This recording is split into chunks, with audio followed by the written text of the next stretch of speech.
Mata adalah panglima hati. Segala yang kita kerjakan adalah wujud misteri yang bergejolak dalam hati. Baik, buruk, kejam, pilu, sampai kisah ironis. Semua akan kita kuak di sini, menembus mata batin. Di bulan baik ini kami akan mengundang orang-orang yang pernah ataupun masih memiliki konflik dan sampai detik ini belum terselesaikan.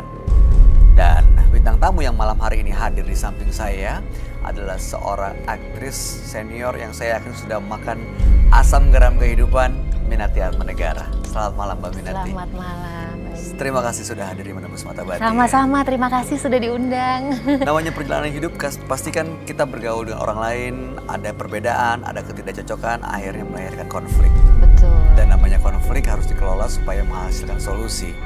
Betul, Nah, betul cuma sekali. kadang-kadang tuh konflik bisa berkepanjangan, gak kelar-kelar. Bisa juga akhirnya selesai. Berdasarkan pengalaman Mbak Minati, sebaiknya apa sih yang harus dilakukan oleh seseorang saat memiliki konflik dengan orang sekitarnya? Sebetulnya sih alangkah baiknya dipikirkan dalam keadaan tidak sedang emosi. Ya, jadi kita berusaha menenangkan diri, keluar dulu, jangan ketemu dulu sama orang tersebut. Kita pikirkan dulu dengan tenang, jangan ambil keputusan yang mendadak, takutnya hanya emosi yang bicara.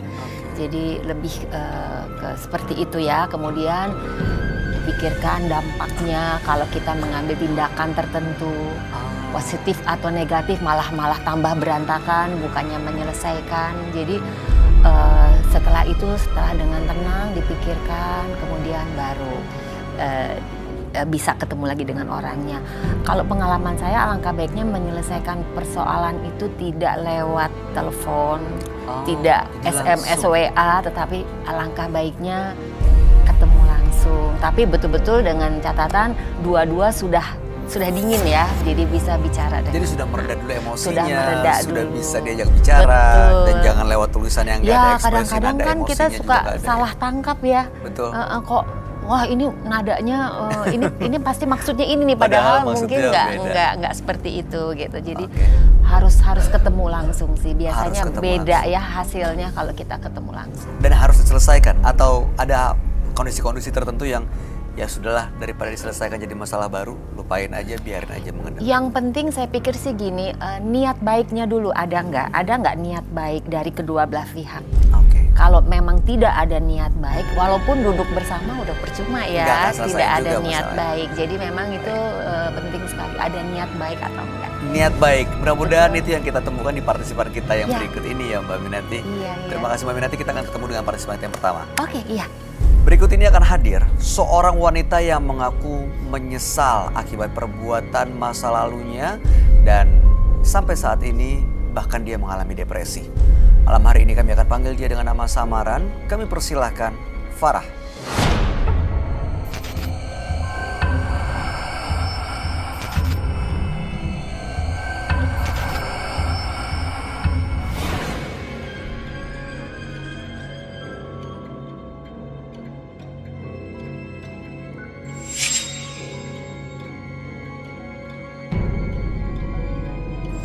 Selamat malam Mbak Farah. Selamat malam. Informasi yang kami punya, Mbak Farah menyesal dan depresi akibat perbuatan masa lalunya. Betul sekali. Apa yang terjadi sebenarnya? Kejadiannya ya sangat memalukan sekali kalau saya ceritakan. Awalnya saya menikah sama laki-laki yang usianya di atas aku. Terus perbedaannya jauh? Jauh banget. Terus kami satu rumah sama ibu, dan kebetulan ibuku juga mempunyai seorang suami yang usianya seusiaku. Oh, lebih muda? Lebih muda. Jadi suamiku seusia ibuku. Oke, ini bukan ayah kandung? Bukan, ayah tiri. Oke, sambung ya. Iya. Dan terus? Dan suamiku kerjanya jauh sekali, dia seorang di Batubara. Pulangnya juga kadang 6 bulan sekali, kadang 1 tahun sekali. Jadi kami di rumah terus, dan kebetulan ibuku dia buka warung di sana, lebih dari rumah itu sekitar ada 5 menitan lah ke warung. ibuku berangkat pagi, kadang pulang-pulang malam, kadang sore gitu. Jadi Ini warung toko atau warung makan? warung makan, Oh, warung makan. Jadi kalau berangkat mah subuh. jadi berangkat subuh pulang malam. Iya. Terus? Kebetulan suaminya juga, suami ibuku, ayah tiriku, dia memang seringnya di rumah, nggak ada kerjaan kan gitu. Nah aku juga di rumah terus. Nah suatu saat ya namanya nggak tahu juga sih ya, antara nggak diam-diam mungkin ayahku suka. Mbaknya gimana? Ya karena aku merasa suamiku juga jauh dan jarang pulang. Ya akhirnya kami menjalin hubungan sama ayahku. Ayah kami sangat berdosa sekali sama ibuku sendiri, udah mengkhianati ibuku sendiri. Mbak Farah, ibu tahu soal ini? Awalnya ibu nggak tahu. Selama 2 tahun aku menjalin hubungan sama. 2 tahun. Iya. Dan sampai sekarang masih? Enggak, aku udah diusir. Pas ketahuan sama ibuku, aku udah diusir. Terus suaminya Mbak sendiri tahu nggak? Tahu karena ibuku yang ngasih tahu. Gimana tanggapannya? Iya marah. Dia pulang pas 2 harinya dikasih tahu dia langsung pulang. Marah-marah ya. Aku juga diceraikannya ya. Oh, udah cerai? Aku dicerai dan saat itu juga aku disiksa juga sih. Sekarang Mbak tinggalnya jadi di mana? Aku tinggal sama adikku. Aku selama 3 tahun diusir dan aku mohon sama adik supaya aku dipertemukan sama ibu. Seenggaknya komunikasi. Tapi ibu tuh nggak mau terima. Masih sakit hati. Iya. Pasti. Ya, kebayang sih. Dan sekarang itu suami ibunya Mbak Farah gimana? Nggak tahu juga sekarang. Karena aku juga kan udah hampir 3 tahun nggak ketemu. Mereka masih tinggal sama-sama atau enggak? Aku juga nggak tahu. Aku nggak tahu karena aku nggak ada komunikasi sama dia. Dari adik informasinya gimana? Nggak tahu juga? Nggak mau ngasih tahu soal ini? Enggak. Karena ibuku juga nggak pernah banyak cerita sama ibuku. Sama adikku juga. Jadi sekarang Mbak Farah udah keluar dari rumah, nggak kumpul sama ibu lagi. Iya. Apa harapannya dengan datang ke menembus mata batin? Aku berharap ibuku mau memaafkan aku. Terus dia mau menemui aku dan menerima aku kembali dalam keluarga. Karena aku sayang sama ibuku lebih dari apapun. Tapi aku berdosa, udah mengkhianatinya. Pernah coba datang minta maaf nggak ke ibu? Ya, aku nggak berani. Dari semenjak aku diusir sama ibuku, aku nggak berani. Aku nggak berani untuk datang menghadap ibu. Aku minta tolong sama adekku, sama semuanya, tapi adekku juga gak ada yang bisa menolong aku. Karena keputusan ibuku udah bulat. Cuma aku kesini harapan aku sama ibu juga sama saya. Tolong untuk pertemukan aku sama ibuku. Untuk aku meminta maaf.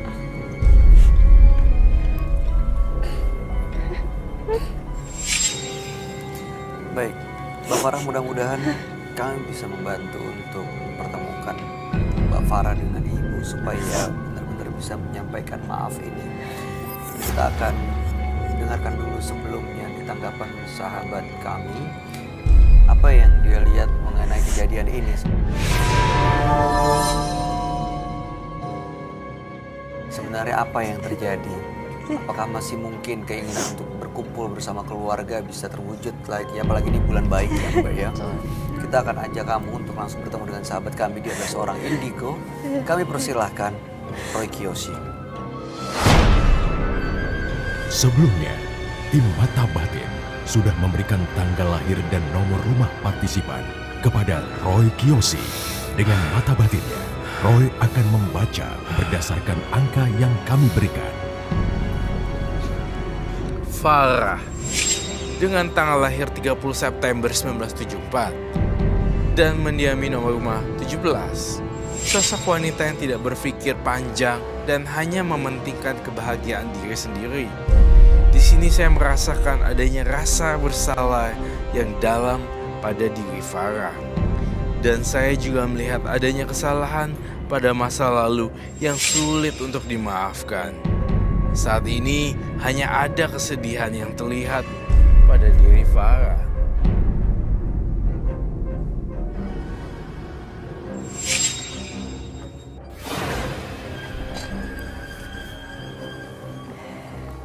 Selamat malam. Selamat malam, Roy. Silakan duduk. Terima kasih. Semua. Baik, di hadapan saya betul Farah dengan tanggal lahir 30 bulan 9 1974 dan nomor rumah 17. Farah ini diusir dari rumah karena sebelumnya memang dia dengan sang suami tinggal bersama ibunya. Suaminya sering keluar kota karena bekerja di bekerja di bidang tambang. Ibunya dengan suaminya itu jauh lebih muda usia suaminya, itu sering ditinggal juga sang suami oleh ibu untuk usaha. Jadi karena kondisi Farah dan bapak tirinya itu sering berdua di rumah, akhirnya terjadilah hubungan spesial di antara mereka berdua. Dan ibunya mengetahui setelah hubungan itu berjalan selama 2 tahun, Farah diusir dari rumah. Dan Farah tinggal bersama adiknya. Makanya datang ke sini sebenarnya ingin dipertemukan dengan sang ibu supaya dia minta maaf, supaya bisa berkumpul lagi bersama keluarganya. Suami dari ibunya kamu namanya siapa? Nanti kita akan sembunyikan suaranya. Namanya kita akan...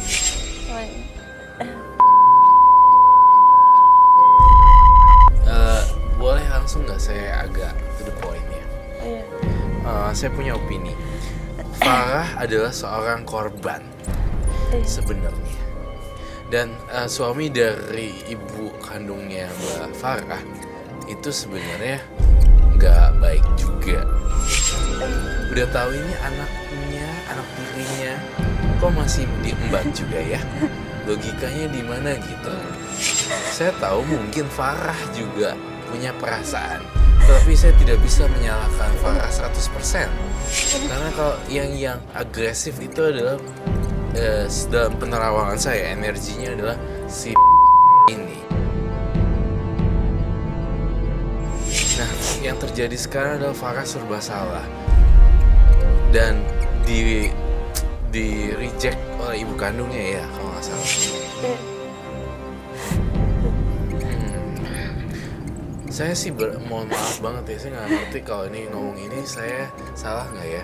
Nggak bener kok. Kalau misalnya nih saya ngomong gini, aduh ini nggak restu kalau misalnya ibunya sama panjang jodoh karena Enggak dong. Enggak salah juga. Enggak, ya? iya. Karena ini kenapa kok kalau memang benar ya suaminya kok masih diterima oleh ibunya. Iya, Padahal itu kan ini makanya kejadiannya saya- kan 2 orang. Betul, Iya. makanya Kalau- salah satunya yang diusir. Iya, kenapa kok anak kandung diusir, entah dihasut atau gimana nggak tahu ya, dipanasin ya mungkin ya, Dipanasin. sehingga kok istrinya, ibunya masih menerima suaminya gitu. Iya, iya. Heeh. Tanggapan suami kamu waktu tahu soal ini marah tadi udah gitu Marah. dicerai ya, Saya disiksa juga. disiksa juga. disiksa juga. Iya. Ada KDRT ya. Iya. Sekarang dia udah nggak tahu kemana kabarnya. Dari semenjak itu juga aku udah nggak ada komunikasi dan dia nggak ada kabar berita lagi. Aku takut loh, tiba-tiba ya, ini muncul nih di pikiran Roy. Aduh, aku takut banget. Farah punya kecenderungan depresi yang sangat berat. Lalu benda tajam itu sangat dihindari